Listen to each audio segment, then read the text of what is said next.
Halo semuanya, perkenalkan namaku Syifatul Ula. Aku berasal dari Prodi Agribisnis, Fakultas Pertanian, Universitas Malik Saleh.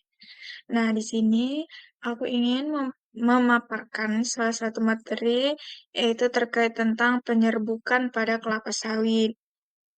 Video ini merupakan salah satu tugas dari mata kuliah Agribisnis Perkebunan. Nah, yang pertama yaitu terkait tentang pendahuluannya, yang mana kelapa sawit itu adalah salah satu tanaman perkebunan yang paling penting di Indonesia, di mana komoditas ini tidak hanya menjadi sumber utama minyak nabati dunia, tetapi juga merupakan pilar ekonomi nasional dengan kontribusi besar terhadap devisa negara. Nah, produksi minyak sawit sendiri itu sangat bergantung pada keberhasilan pembentukan buah dan tahap yang paling krusialnya itu dalam proses tersebut adalah pada tahap penyerbukan. Tanpa penyerbukan yang berhasil, bunga betina tidak akan menghasilkan buah, sehingga tandan menjadi steril dan produktivitas kebun itu menurun secara drastis. Penyerbukan kelapa sawit merupakan proses reproduksi generatif yang kompleks karena tanaman ini bersifat monosius. Artinya yaitu bunga jantan dan bunga betina terpisah dalam satu pohon. Nah, proses ini memerlukan keterlibatan agen penyerbuk, baik itu secara alami maupun secara buatan.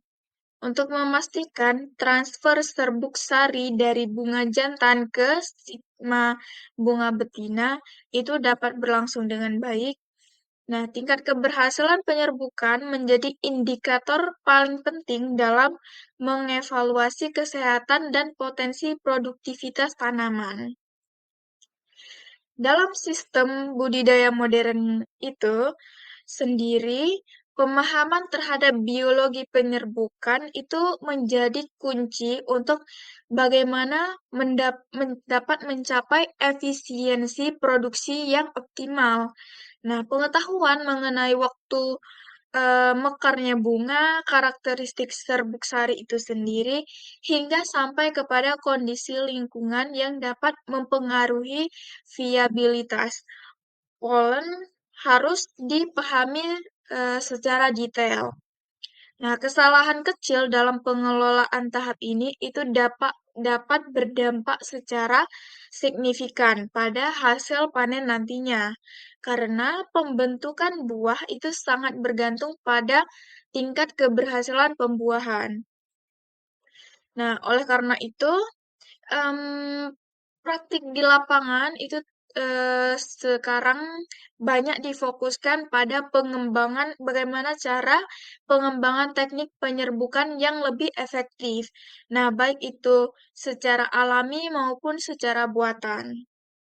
Nah, di perkebunan besar, keberhasilan penyerbukan itu sering dijadikan ukuran kinerja teknis dalam manajemen blok tanaman produktif. Hal ini menegaskan bahwa penyerbukan bukan hanya fenomena biologisnya saja, tetapi juga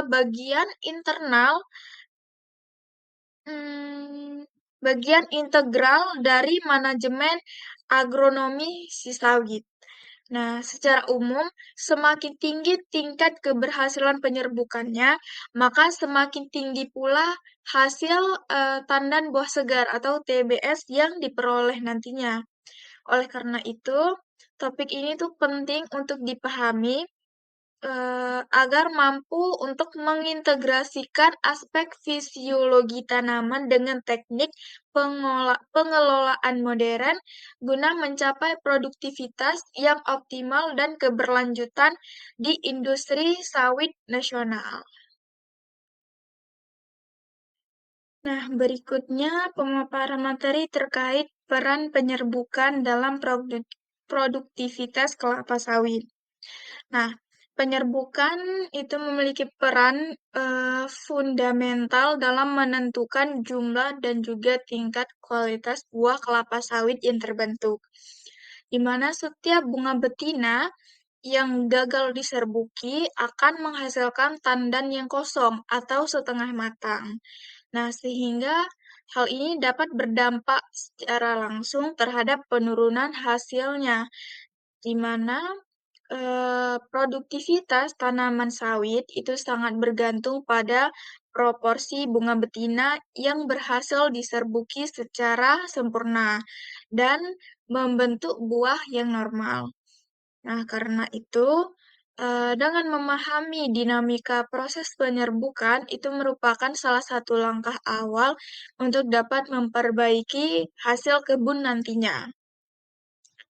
Nah, selain, mempengaruhi kuantitas, penyerbukan juga dapat menentukan kualitas buah kelapa sawitnya itu, terutama, mempengaruhi tingkat kandungan minyak di dalam me mesokarp. Nah, di mana bunga yang berhasil diserbukinya itu akan menghasilkan buah dengan endosperma dan inti yang berkembang sempurna. Nah, sebaliknya juga nih, apabila ada bunga yang gagal diserbuki, hanya akan menghasilkan bunga kosong yang tidak memiliki nilai ekonomisnya. Nah, oleh karena itu, penyerbukan berperan langsung terhadap efisiensi panen dan tingkat rendeman minyak kelapa sawit mentah atau CPO. Keberhasilan penyerbukan ini juga dia menggambarkan kondisi fisiologis tanaman, di mana tanaman dengan nutrisi yang cukup, keseimbangan air yang baik, serta lingkungan yang mendukung itu cenderung memiliki proporsi bunga betina yang lebih tinggi dan viabilitas polennya itu biasanya lebih baik. Nah, sebaliknya juga nih, apabila lingkungannya itu kurang, ti cenderungnya itu tidak bagus, kekurangan unsur hara dan juga terdapatnya gangguan hama itu dapat menurunkan tingkat kesuburan bunga.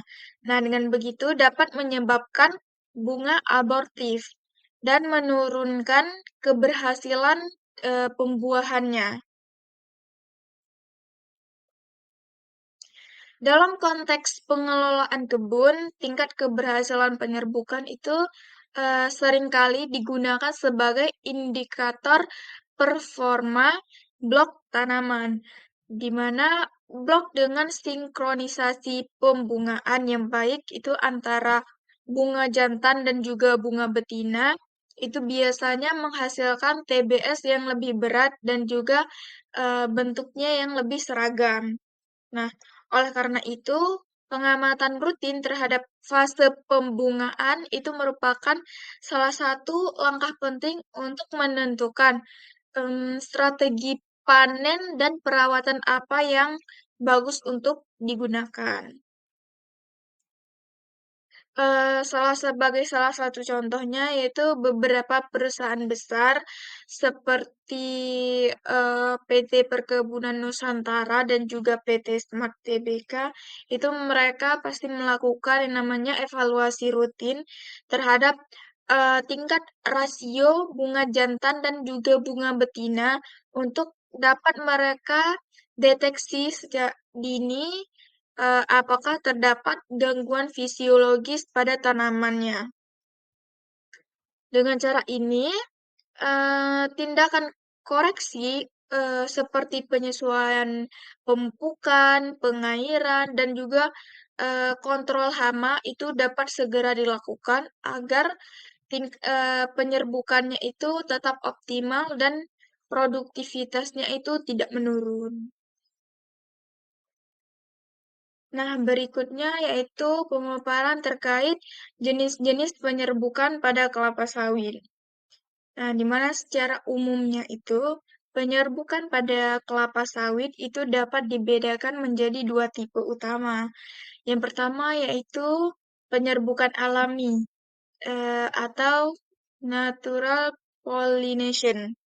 Dan yang kedua yaitu penyerbukan buatan atau controlled pollination.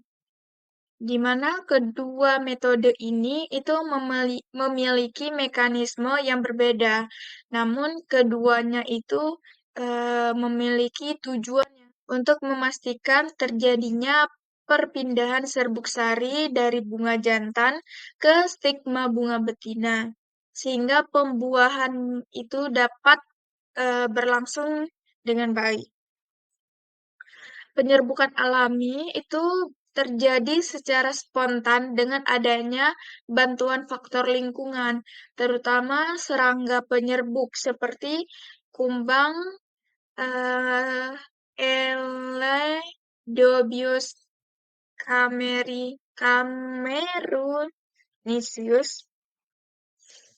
Nah, serangga ini dia memiliki peran utama karena kemampuannya membawa serbuk sari dari satu bunga ke bunga yang lain dalam jarak yang cukup jauh, di mana proses alami ini relatif lebih efisien jika populasi kumbangnya itu tinggi dan juga kondisi cuaca yang mendukung. Nah, namun ketergantungan pada serangga itu bisa membuat sistem ini tidak sepenuhnya dapat dikontrol oleh manusia. Sebaliknya juga nih, penyerbukan buatan itu bisa dilakukan dengan intervensi manusia untuk mengatur dan juga dapat mengontrol sumber polen serta bunga betina yang akan diserbukinya itu yang mana saja. Tujuannya adalah untuk menjamin tingkat kemurnian genetik hasil persilangan dan juga meningkatkan keberhasilan dalam program pemuliaan tanaman. Nah, metode ini umum digunakan di lembaga penelitian dan perusahaan benih unggul. Nah, kedua metode ini dia itu memiliki kelebihan dan juga kekurangan, di mana pada penyerbukan alami itu kelebihannya itu murah dan juga efisien, tetapi kekurangannya itu tidak dapat menjamin tingkat kemurnian genetik karena polen bisa berasal dari pohon mana saja. Nah, sementara pada penyerbukan buatan, itu dia kelebihannya dapat memberikan kontrol penuh terhadap kombinasi genetik.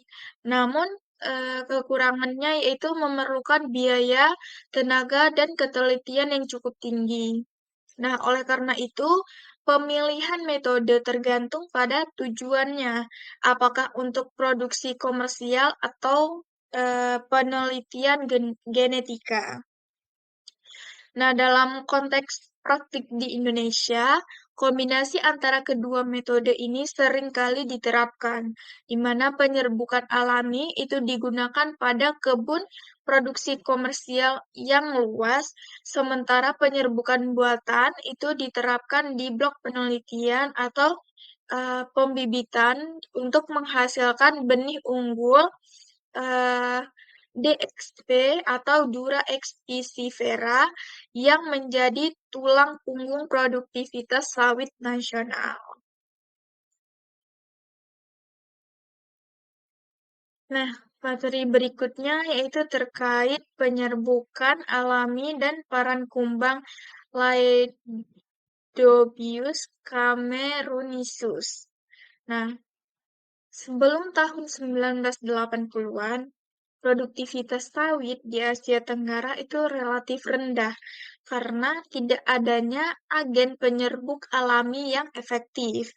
Nah, penyerbukan sebagian besar itu mereka bergantung pada angin yang tidak efisien, di mana mengingat ukuran polen sawit yang berat dan mudah lembab. Nah, kondisi ini berubah drastis ketika kumbang Eledobius camerunensis diperkenalkan di Kamerun dan ke Malaysia pada tahun 1981 dan setahun kemudian diperkenalkan ke Indonesia.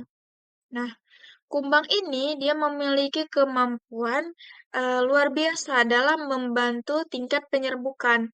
di mana individu dewasa itu biasanya tertarik pada aroma bunga jantan yang mengandung senyawa volatil seperti etil butirar. Ketika bunga jantan itu mulai mekar, nah kumbang itu mulai berdatangan dalam jumlah besar untuk mencari makanan dan tempat untuk mereka berkembang biak. Tubuh kumbang yang kecil dan berbulu halus itu menjadi media ideal bagi serbuk sari untuk menempel dan terbawa menuju ke bunga betina yang reseptif, di mana proses penyerbukan alami ini dimulai ketika kumbang berpindah dari bunga jantan yang sudah mekar ke bunga betina yang mengeluarkan aroma fermentasi yang cukup khas, di mana stigma bunga betina ini yang lengket memudahkan serbuk sari dapat menempel. Lalu terjadilah pembuahan di dalam ovarium bunga. Nah, apabila kondisi lingkungan mendukung, satu tandan bunga betina itu dapat dikunjungi oleh ribuan kumbang dalam seharinya, sehingga hal ini dapat meningkatkan efisiensi penyerbukan secara signifikan. Keberhasilan introduksi kumbang Eledobius cameronisus di Indonesia itu terbukti dengan meningkatnya produktivitas kebun hingga 25-30%. Nah, namun dalam beberapa tahun berikutnya, populasi kumbang ini mengalami penurunan akibat adanya penggunaan pestisida yang tidak selektif serta perubahan iklim mikro di daerah perkebunan tersebut.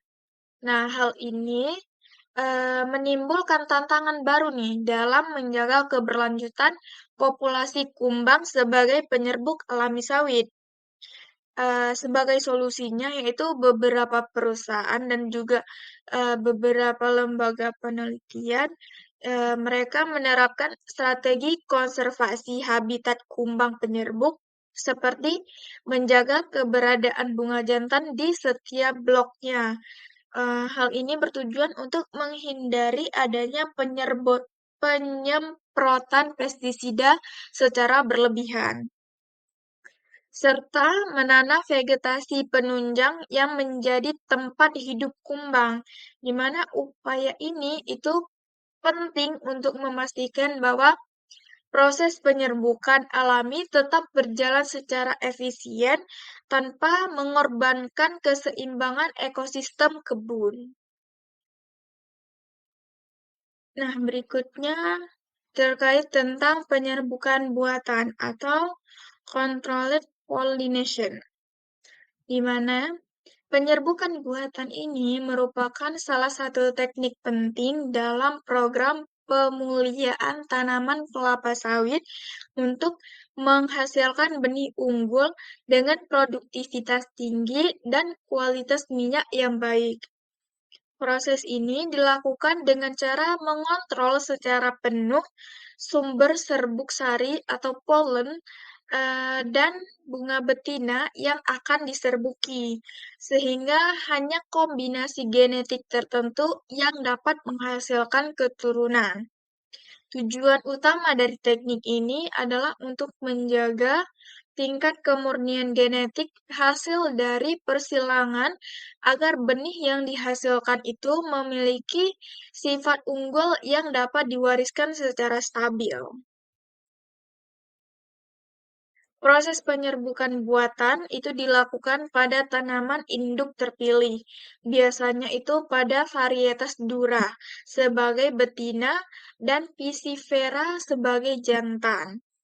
Hasil dari persilangan ini dikenal dengan sebutan DXP, yaitu Dura X Piscifera, yang membuat standar bibit unggul di hampir seluruh perkebunan kelapa sawit Indonesia. Nah, dalam pelaksanaannya diperlukan tingkat ketelitian yang tinggi dan juga pengawasan yang ketat. Hal ini bertujuan untuk mencegah terjadinya kontaminasi dari serbuk sari liar yang terbawa angin ataupun serangga. Penyerbukan buatan ini itu berfungsi sebagai dasar kegiatan penelitian dan pengembangan atau lead bank benih. Melalui kontrol penuh terhadap sumber genetik, para peneliti dapat mempelajari pewarisan sifat-sifat penting seperti ukuran tandan, kadar minyak, dan juga tingkat ketahanan terhadap penyakit. Oleh karena itu, proses ini tidak hanya relevan bagi industri benih saja, tetapi juga bagi pengembangan teknologi perkebunan modern, di mana em, teknik penyerbukan buatan itu biasanya dilakukan di kebun penelitian. Contohnya itu seperti di Balai Penelitian Kelapa Sawit atau BPKS yang telah berhasil menghasilkan berbagai varietas unggul. Contohnya itu seperti Marihat, Afros, dan Dampi. Nah, varietas-varietas ini itu terbukti memberikan produktivitas tinggi dan adaptif terhadap berbagai kondisi lingkungan yang terjadi di Indonesia. Oke, selanjutnya yaitu terkait tentang morfologi bunga kelapa sawit. Nah, bunga kelapa sawit itu tumbuh dalam bentuk tandan bunga yang disebut sebagai infloresensi yang keluar di ketiak pelepah daunnya, di mana tanaman kelapa sawit itu bersifat monosius, yaitu memiliki bunga jantan dan bunga betina yang terpisah dalam satu pohon. Nah, tetapi tidak dalam satu tandan yang sama. Struktur ini menuntut adanya mekanisme khusus agar serbuk sari dapat berpindah dari bunga jantan ke bunga betina pada waktu yang tepat. Bunga jantan itu tersusun rapat dalam tandan berbentuk silinder yang padat dan menghasilkan serbuk sari dalam jumlah yang sangat banyak. Sedangkan serbuk sarinya itu berwarna kekuningan, halus dan ringan, serta mudah terbawa angin atau serangga. Sedangkan bunga betina itu memiliki ukuran lebih besar dengan stigma yang lengket, yang berfungsi untuk menangkap serbuk sari selama masa reseptif. Perbedaan morfologi ini menjelaskan mengapa sinkronisasi waktu pembungaan menjadi faktor penting dalam keberhasilan penyerbukan. Setiap bunga jantan dan betina itu mereka melalui fase perkembangan tertentu mulai dari pembentukan kuncup hingga mekar penuh. Biasanya nih, bunga jantan mekar terlebih dahulu, kemudian baru diikuti bunga betina setelah beberapa hari atau setelah beberapa minggu kemudian. Oleh sebab itu, sinkronisasi antara kedua jenis bunga ini itu sering diatur melalui pemangkasan, pengairan, atau pengaturan nutrisi tanaman agar fase reseptif bunga betina itu bertepatan dengan fase keluarnya serbuk sari dari si bunga jantan. Ciri bunga yang siap untuk diserbuki dapat diamati dari warna dan tekstur stigma.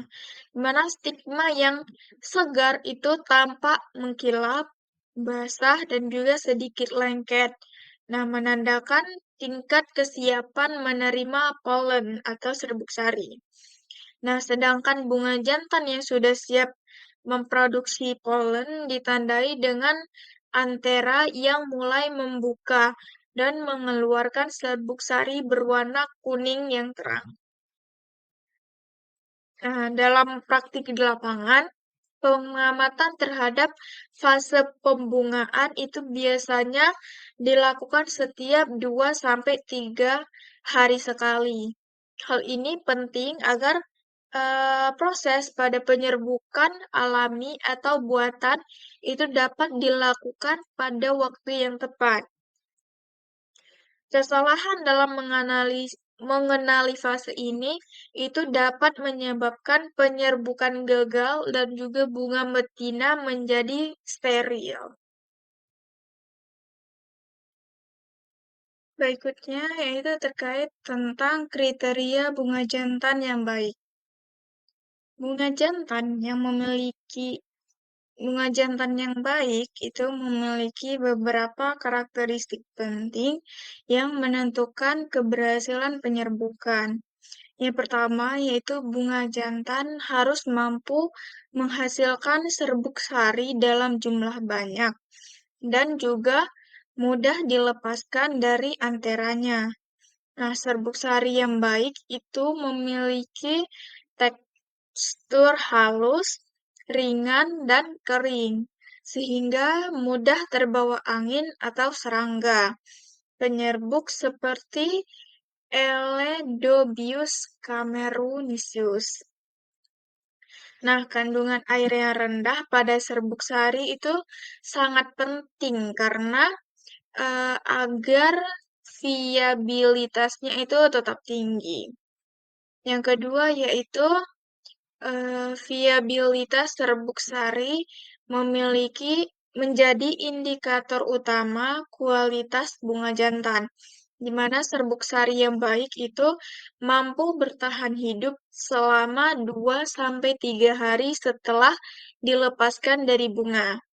Nah, selama tidak terkena kelembapan yang tinggi atau suhu yang ekstrim. Viabilitas polen ini dapat diuji secara sederhana di laboratorium dengan cara menaburkannya pada medium agar untuk dapat dilihat kemampuan berkecambahnya. Nah, yang ketiga yaitu karakteristik bunga jantan yang baik itu harus memiliki struktur yang sempurna, padat, dan juga seragam. Tanda bunga yang tidak padat atau rusak itu akan menghasilkan serbuk sari dalam jumlah yang sedikit dan kualitas yang dihasilkannya itu juga rendah. Warna bunga jantan yang matang itu biasanya berwarna kekuningan hingga coklat muda. Nah, selain itu, pandan harus bebas dari penyakit dan tidak menunjukkan adanya tanda-tanda busuk atau menghitam. Yang keempat yaitu sinkronisasi waktu keluarnya bunga jantan dengan bunga betina yang reseptif itu menjadi faktor kunci utama. Di mana jika waktu mekarnya itu tidak secara bersamaan, maka peluang untuk pembuahan itu biasanya akan menurun karena serbuk sarinya itu tidak tersedia saat bunga betina siap untuk diserbuki. Nah, berikutnya yaitu terkait tentang kriteria bunga betina yang baik. Bunga betina yang baik itu memiliki struktur lengkap dan juga normal, yaitu terdiri dari adanya putik, stigma, dan ovarium yang berkembang secara sempurna. Bunga betina itu merupakan bagian yang akan menghasilkan buah setelah penyerbukan berhasil, sehingga kualitasnya itu sangat menentukan pada tingkat ukuran tandan dan juga jumlah buah yang terbentuk. Nah, stigma yang sehat itu tampak basah, mengkilap, dan lengket. Ini menandakan kesiapan menerima serbuk sari. Masa reseptif bunga betina itu biasanya berlangsung selama 2 sampai 3 hari. Nah, selama masa ini penyerbukan itu harus terjadi agar pembuahannya itu bisa berhasil. Nah, apabila penyerbukan terlambat dilakukan, maka stigma yang terdapat pada bunga betina ini itu akan mengering dan kehilangan kemampuan untuk menangkap serbuk sari. Oleh karena itu, waktu untuk pelaksanaan penyerbukannya itu baik dilakukan secara alami maupun buatan, itu harus diatur secara tepat. Selain struktur dan juga waktu, kesehatan bunga betina juga mempengaruhi tingkat keberhasilan pembuahan, di mana bunga yang terinfeksi hama seperti kumbang tandu ataupun ulat bunga itu akan mengalami kerusakan pada jaringan dan juga ovariumnya, sehingga pembuahannya itu bisa gagal. Nah, pengendalian hama ini itu harus dilakukan secara hati-hati. Ini bertujuan supaya tidak merusak bunga ataupun mengganggu proses penyerbukan alaminya. Nah, sinkronisasi waktu antara bunga betina reseptif dan juga bunga jantan yang aktif ini menjadi faktor yang tidak kalah penting untuk diperhatikan. Dalam kondisi idealnya, keduanya itu harus mekar pada waktu yang bersamaan agar transfer polennya itu ataupun transfer serbuk sarinya itu dapat berlangsung secara optimal. Selanjutnya yaitu terkait tentang faktor lingkungan yang mempengaruhi penyerbukan. Keberhasilan penyerbukan pada kelapa sawit itu sangat dipengaruhi oleh kondisi lingkungan sekitarnya, termasuk iklim, ketersediaan air, nutrisi tanah, serta tingkat kesehatan tanamannya sendiri.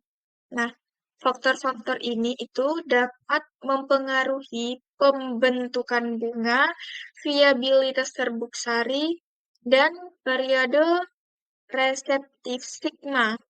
Misalnya nih, terjadi kekeringan yang berkepanjangan. Nah, hal ini dapat menyebabkan tanaman lebih banyak menghasilkan bunga jantan. Sedangkan jika terjadi pada kondisi lembab, itu cenderung eh, meningkatnya jumlah bunga betina yang dihasilkan oleh tanaman kelapa sawit.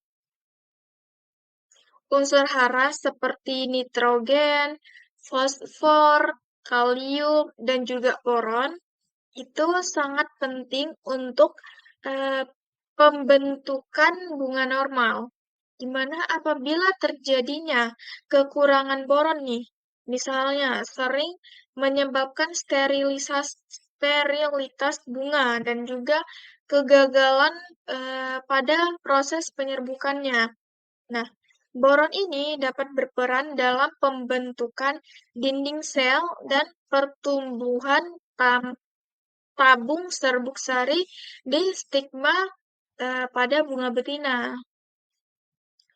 Kesehatan tanaman juga itu bisa menjadi faktor kunci, di mana tanaman yang mengalami stres pada fisiologis itu akan akibat kekurangan air, serangan penyakit, atau pupuk yang tidak seimbang itu akan mengalami gangguan dalam proses pembungaan. Akibatnya yang terjadi yaitu proporsi bunga betina itu dapat menurun dan peluang pembuahannya itu menjadi cukup rendah nantinya. Selain itu juga, suhu dan kelembapan udara yang ekstrim itu dapat mempercepat pengeringan stigma atau dapat menurunkan daya hidup polen atau daya hidup serbuk sari. Oleh karena itu, pengaturan mikroklimat kebun melalui penanaman tanaman penutup tanah ataupun cover cover crops, dan sistem irigasi yang efisien itu dapat menjadi solusi yang banyak diterapkan. Selanjutnya yaitu terkait tentang tujuan penyerbukan buatan. Nah, penyerbukan buatan pada pohon kelapa sawit itu memiliki tujuan utama untuk menghasilkan benih unggul yang memiliki sifat genetik unggul dari kedua induknya. Dalam konteks industri perkebunan modern, benih unggul itu merupakan faktor kunci yang dapat menentukan produktivitas kebun. Dengan menggunakan teknik penyerbukan buatan, pemulia tanaman dapat mengontrol kombinasi genetik antara pohon jantan dan juga pohon betina yang diinginkan, sehingga dapat menghasilkan keturunan dengan kualitas terbaik, seperti hasil yang dihasilkan itu tinggi, rendaman minyaknya itu banyak, dan ketahanan terhadap penyakit. Selain itu, penyerbukan buatan juga bertujuan untuk mempertahankan kemurnian genetik benih. Dalam penyerbukan alami, polen dapat berasal dari berbagai sumber di lingkungan sekitar, sehingga tidak adanya jaminan kemurnian hasil dari persilangan.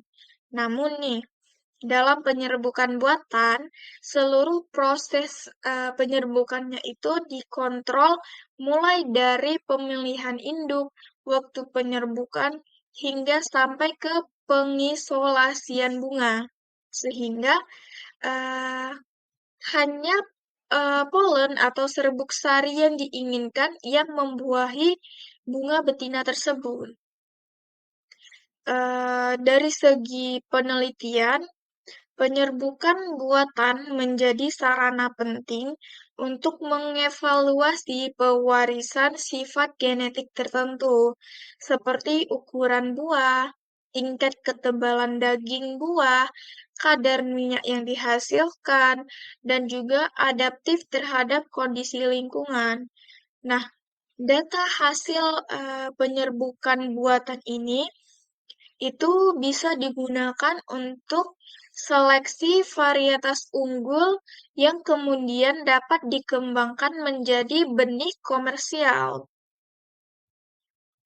Proses ini dapat berlangsung selama beberapa tahun ke depan, mengingat tanaman sawit baru itu menunjukkan hasil buahnya itu pada tahun ketiga sampai keempat setelah masa tanam. Manfaat lainnya adalah penyerbukan buatan ini dapat mendukung program pengembangan benih hibrida yang lebih spesifik lokasinya. Dengan memahami kombinasi genetik terbaik antara si pohon jantan dan juga pohon betina dari wilayah tertentu, nah hal tersebut dapat dihasilkannya benih unggul yang lebih adaptif terhadap kondisi agroklimat setempat. Nah, ke pada penyerbukan kelapa sawit ini, dia memiliki beberapa tahap yang harus diperhatikan. Pada tahap pertama, yaitu yang harus diperhatikan sterilisasi bunga betina. Di mana tahap pertama dalam penyerbukan buatan adalah sterilisasi bunga betina yang bertujuan untuk menonaktifkan serbuk sari liar yang mungkin sudah menempel di stigma bunga.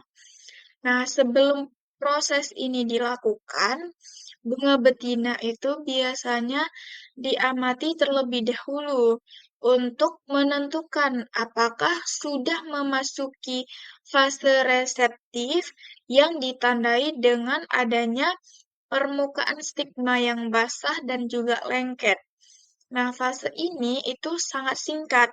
Biasanya itu hanya terjadi 2 sampai 3 hari. Sehingga waktu sterilisasi itu harus dilakukan dengan tepat.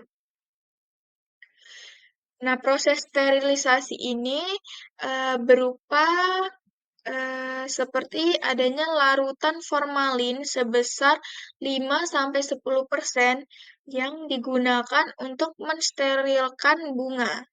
Formalin ini memiliki sifat antiseptik yang mampu membunuh serbuk sari liar, jamur, ataupun bakteri yang menempel pada bunga. Penyemprotan dilakukan secara hati-hati agar tidak merusak jaringan yang terdapat pada bunga betina, dan setelah itu dibiarkan kering secara alami sebelum proses penyerbukannya itu dimulai. Nah, selain formalin, insektisida ringan juga digunakan untuk mengusir serangga kecil seperti semut, trips, atau kumbang liar yang dapat membawa polen dari luar.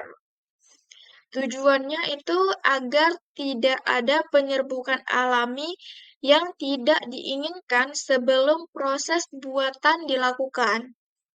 Penggunaan insektisida ini itu harus tepat dosisnya karena bahan kimia yang terlalu kuat itu dapat merusak struktur bunga atau dapat menurunkan daya rekat stigmanya nanti. Nah, proses sterilisasi ini merupakan tahap penting untuk memastikan bahwa serbuk sari yang dipilih secara sengaja yang akan membuahi bunga betina. Nah, dengan demikian, hasil dari persilangan yang diperoleh itu benar-benar murni sesuai dengan rencana penelitian ataupun program pemuliaan yang diinginkan.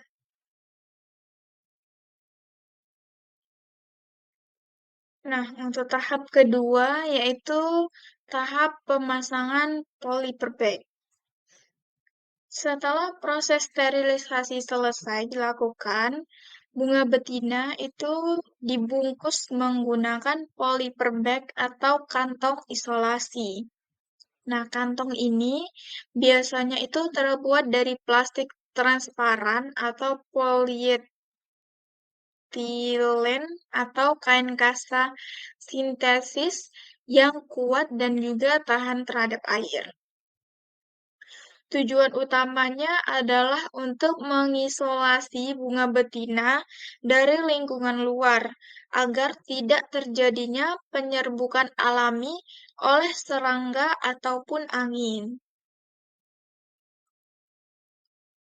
Polyper bag ini juga berfungsi untuk menjaga kondisi steril bunga betina setelah disemprot formalin. Nah, dengan adanya lapisan pelindung ini, kelembapan dan kebersihan lingkungan di sekitar bunga dapat dipertahankan. Hal ini penting untuk menjaga agar stigma tetap dalam kondisi reseptif hingga waktu penyerbukan tiba. Kantong biasanya dipasang 1 hingga 2 hari sebelum polinasi dilakukan. Dalam praktiknya, polyper bag harus memiliki lubang kecil di bagian atas sebagai ventilasi udara agar kelembapan di dalamnya tidak terlalu tinggi. Jika terlalu lembab, jamur dapat tumbuh dan hal tersebut dapat merusak bunga betinanya sendiri. Nah, oleh karena itu, pemilihan bahan kantong itu harus dilakukan secara hati-hati dan juga pada saat penutupannya itu harus dilakukan dengan cukup rapat untuk mencegah dapat masuknya serangga-serangga.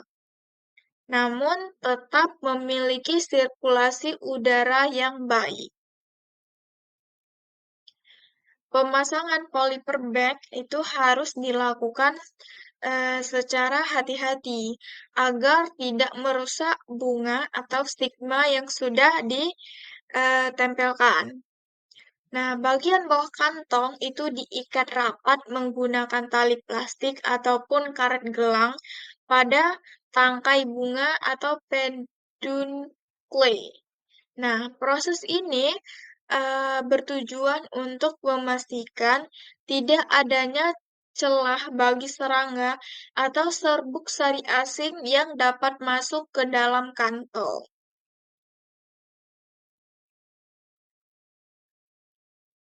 Proses selanjutnya yaitu tahap ketiga, pengovenan bunga jantan.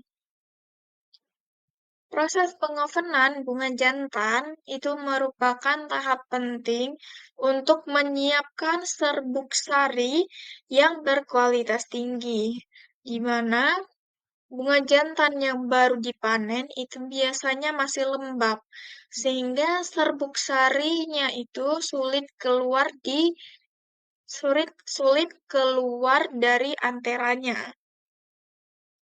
Dengan adanya proses pengeringan menggunakan oven yang biasanya itu bisa berkisaran suhunya antara 40 sampai 45 derajat Celcius itu bisa dilakukan selama 18 sampai 24 jam. Kadar air dalam bunga itu dapat diturunkan hingga 5 sampai 7% dan antera akan merekah secara alami. Selanjutnya akan melepaskan serbuk sari yang siap untuk digunakan. Selain memudahkan pelepasan polen, pengovenan juga membantu meningkatkan daya tahap dan viabilitas serbuk sarinya, di mana serbuk sari pada kelapa sawit itu sangat sensitif terhadap kelembapan. Jika disimpan dalam kondisi lembab, maka polen akan cepat rusak, mengumpal, dan juga dapat kehilangan kemampuan untuk membuahi. Proses oven drying menstabilkan kadar air dan memperpanjang eh, umur simpan polennya sendiri. Nah, apabila adanya penelitian itu bisa menunjukkan bahwa nih serbuk sari yang dikeringkan dengan benar itu dapat tetap aktif selama 7 sampai 10 hari pada suhu ruang dan lebih dari 1 bulan apabila disimpan di dalam wadah tertutup pada suhu 4 derajat Celcius. Oleh karena itu, pengeringan dengan oven itu merupakan prosedur standar di laboratorium penyerbukan sawit yang ada di Indonesia. Selain itu, pengovenan memiliki fungsi tambahan juga nih, yaitu untuk mensterilkan serbuk sari dari mikroorganisme seperti jamur atau bakteri. Nah, serbuk sari yang terkontaminasi dapat menurunkan tingkat keberhasilan pembuahan karena dapat menyebabkan infeksi pada stigma bunga betina. Contohnya yaitu proses ini dapat ditemukan di laboratorium, di mana bunga jantan itu dikeringkan dengan oven bersuhu stabil yaitu berkisaran 42 derajat Celcius selama 20 jam. Hasil uji viabilitas ini menunjukkan bisa menunjukkan bahwa serbuk sari yang di-oven dengan metode ini itu memiliki daya hidup rata-rata sekitar 82%, jauh lebih tinggi dibandingkan serbuk sari yang dikeringkan secara alami di udara yang terbuka yang hanya mencapai 55%.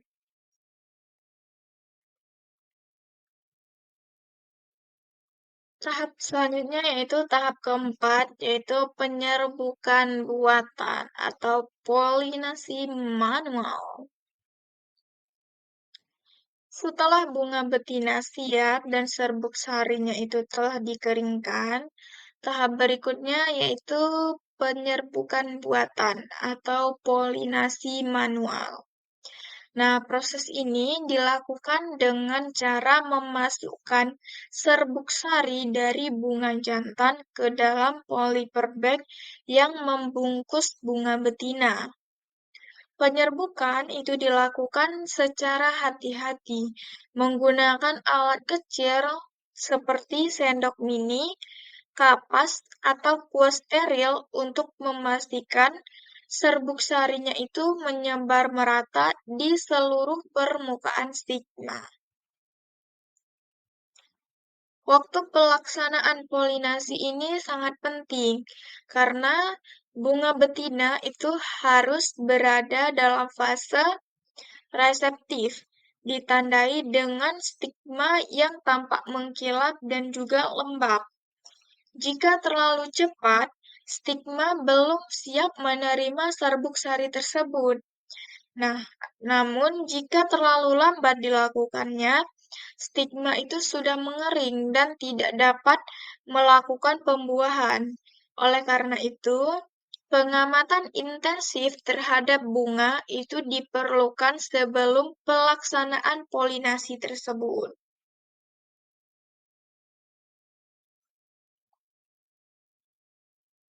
Setelah serbuk sari ini dimasukkan ke dalam polyper bag, selanjutnya itu kembali diikat rapat untuk menjaga sterilitas dan mencegah masuknya serbuk sari asing.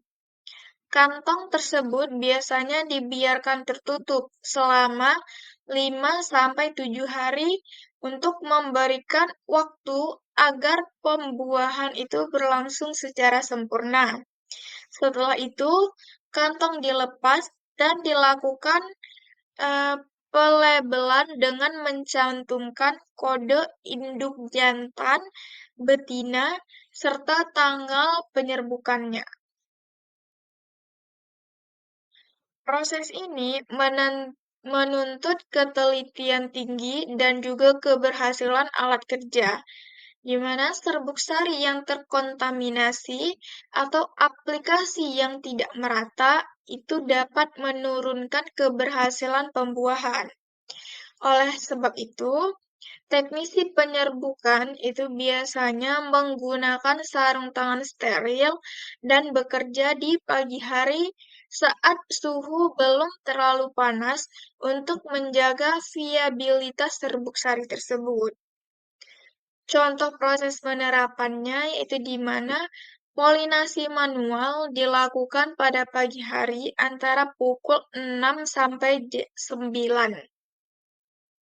pagi, di mana hasil penelitian menunjukkan tingkat keberhasilan pembuahannya itu mencapai angka 85% bila polinasi itu dilakukan tepat waktu dan bunga betina itu dalam kondisi yang optimal.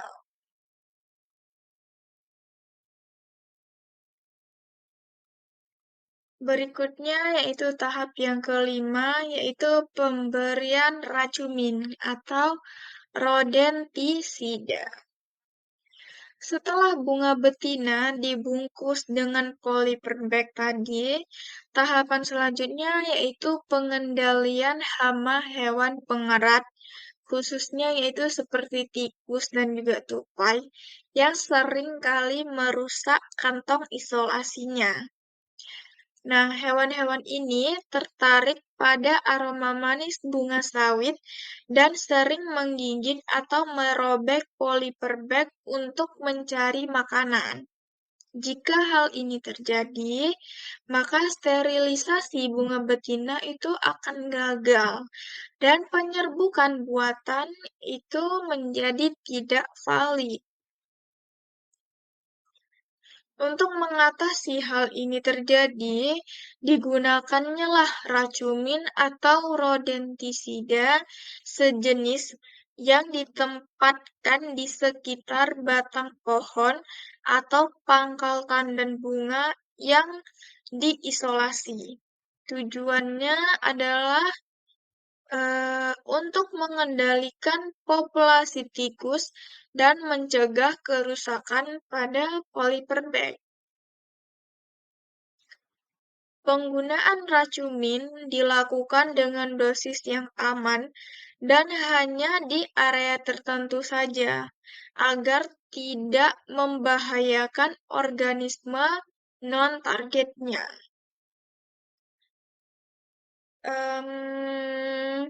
Hal ini bertujuan untuk mencegah gangguan fisik pada polyperbag. Nah, pengendalian tikus ini juga penting untuk menjaga kebersihan lingkungan sekitar bunga betina, di mana kantong isolasi yang robek akibat gigitan tikus akan menyebabkan masuknya serbuk sari liar, sehingga serangga atau bahkan air hujan yang dapat merusak stigma bunga. Metode lain juga sering digunakan, yang sering digunakan yaitu dengan cara memasang perangkap tikus mekanik atau menggunakan predator alami seperti burung hantu yang kini banyak digunakan di perkebunan sawit besar sebagai pengendali hayati.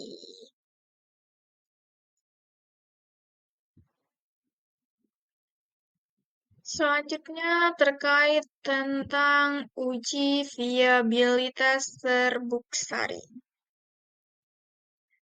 Uji viabilitas serbuk sari itu merupakan langkah penting untuk memastikan bahwa polen yang digunakan dalam penyerbukan buatan itu masih aktif dan mampu melakukan pembuahan serbuk sari yang tidak layak akan menyebabkan kegagalan penyerbukan, meskipun prosedur teknik lainnya itu dilakukan secara benar ataupun dengan benar.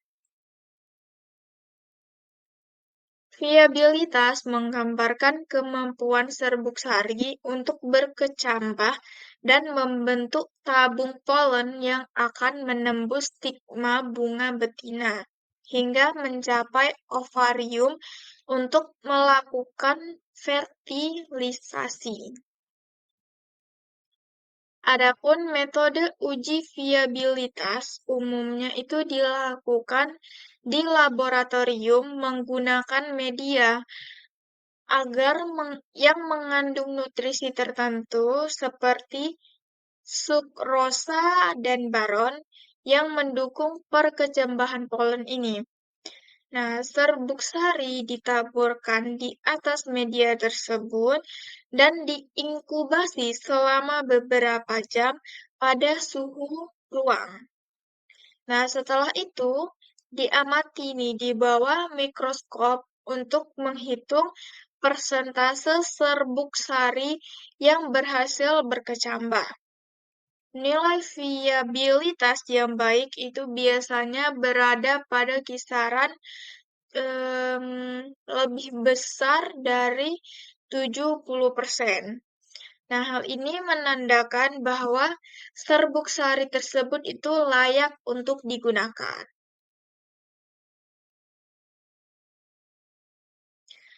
Selain uji media, metode lain yang lebih praktis di lapangan adalah uji pewarnaan atau staining test, di mana menggunakan larutan tetrazolium kloride atau TTC.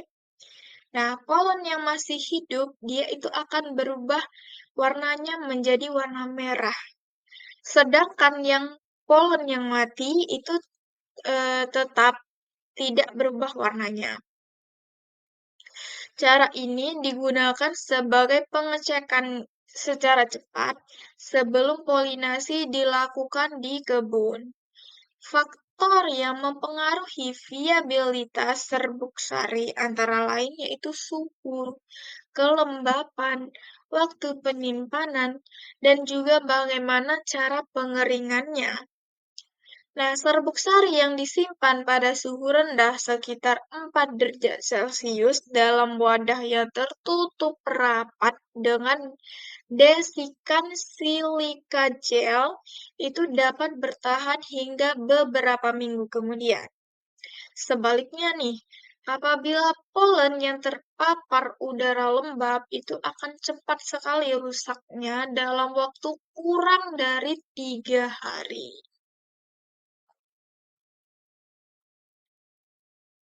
Nah, selanjutnya yaitu terkait tentang perkembangan buah setelah penyerbukan.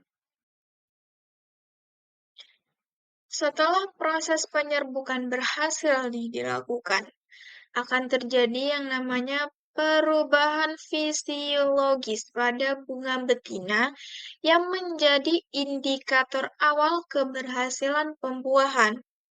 Dalam 1 sampai 2 minggu pertama setelah terjadinya polinasi, stigma bunga akan berubah warnanya dari yang kekuningan menjadi kecoklatan dan dia juga akan mengering. Perubahan ini menandakan bahwa serbuk sari telah menempel dan proses fertilisasi mulai berlangsung di dalam ovarium. Pada tahap selanjutnya, yaitu pada minggu ketiga hingga minggu keempat, itu bakal buahnya itu mulai terbentuk di mana ovarium yang telah terbuahi atau yang telah dibuahi akan berkembang menjadi buah kecil yang berwarna hijau muda. Nah, buah-buah tersebut akan terus tumbuh dan membesar selama beberapa bulan ke depan. Nah, periode pembentukan buah kelapa sawit itu langsung relatif lama, yaitu antara 5 sampai 6 bulan hingga mencapai kematangan fisiologisnya. Nah, selama proses perkembangan ini penting untuk yang namanya menjaga kondisi tanaman tetap dalam kondisi yang optimal. Apabila terjadinya kekurangan nutrisi, kekeringan, ataupun adanya serangan hama, hal ini dapat menyebabkan terjadinya aborsi buah atau gugurnya bakal buah muda tersebut.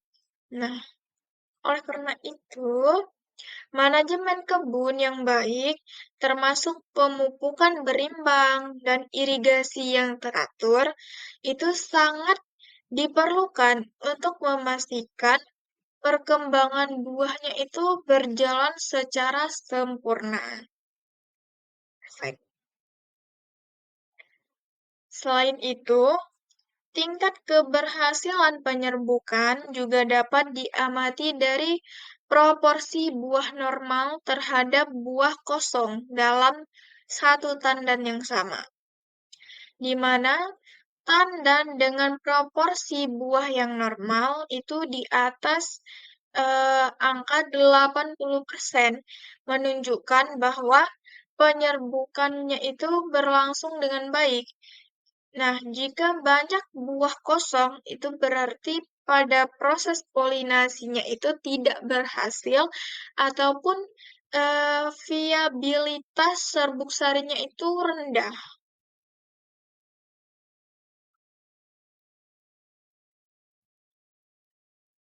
Adapun kasus nyata yang akan saya bawakan di sini yaitu tentang kegagalan dan keberhasilan penyerbukan yang ada di Indonesia.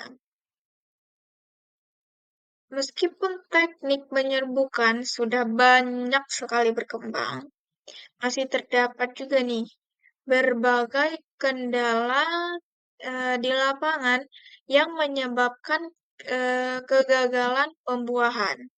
Salah satu kasus nyatanya itu terjadi pada tahun 2019 yang ada di Provinsi Riau, di mana beberapa kebun plasma itu mengalami penurunan hasil secara signifikan akibat penggunaan serbuk sari yang disimpan terlalu lama.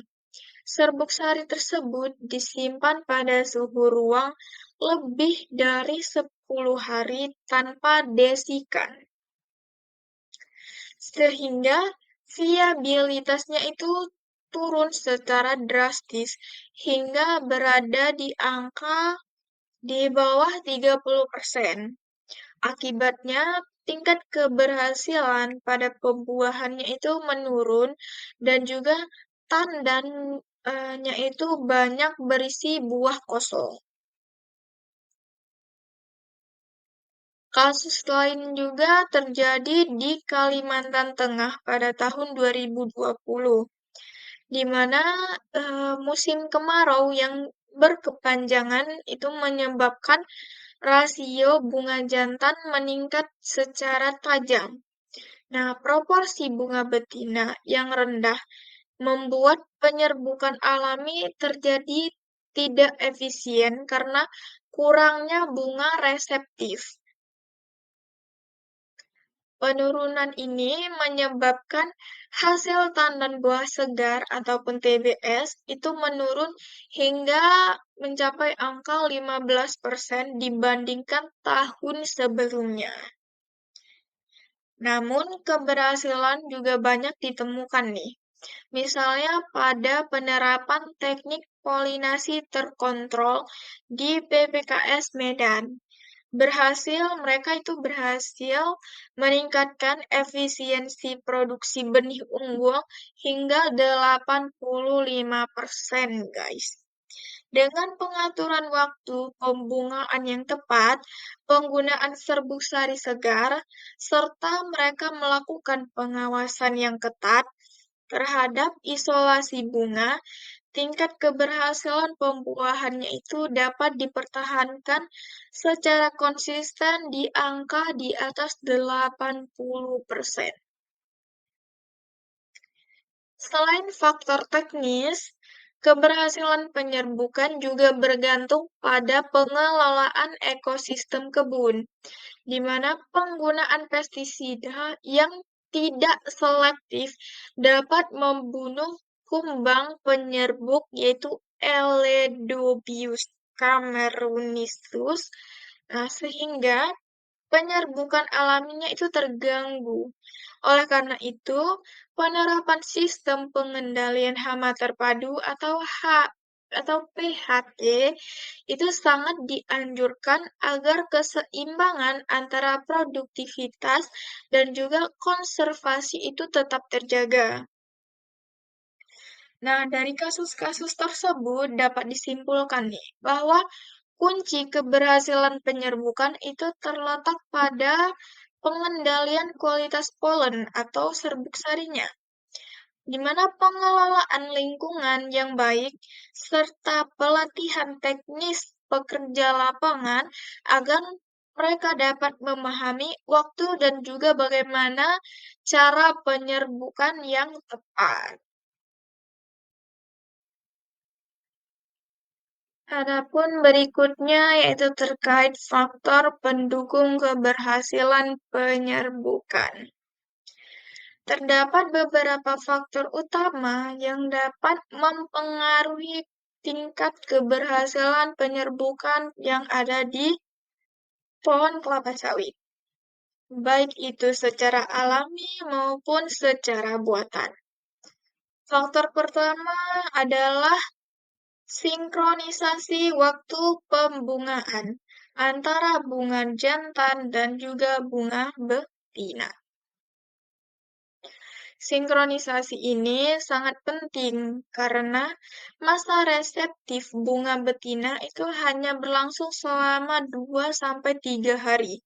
Sementara pada pelepasan Polen atau serbuk sari dari bunga jantan juga terjadi dalam periode yang singkat, di mana tanaman dengan fase pembungaan yang tidak serempak itu akan mengalami penurunan efisiensi pada penyerbukannya.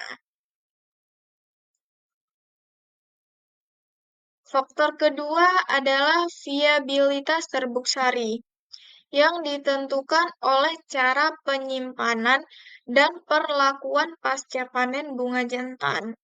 Nah, serbuk sari yang dikeringkan dan disimpan dengan benar dapat bertahan lebih lama dan tetap efektif untuk pembuahannya.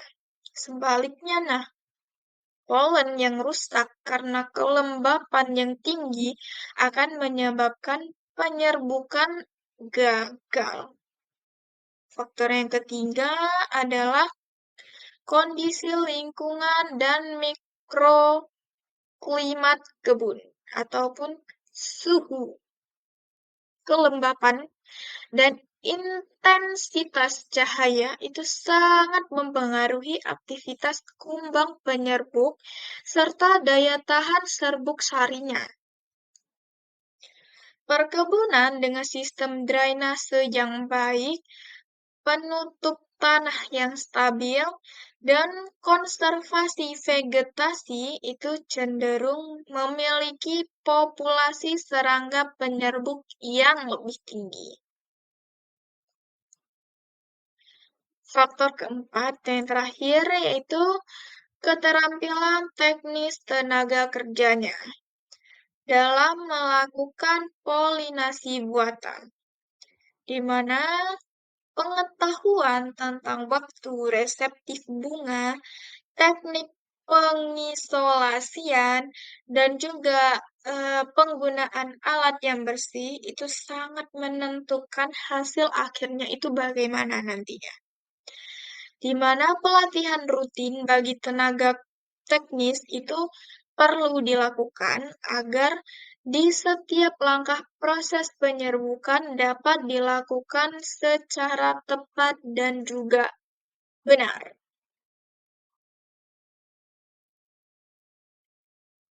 Baiklah kawan-kawan, untuk yang terakhir saja tentang kesimpulan dari apa yang sudah saya paparkan dari tadi.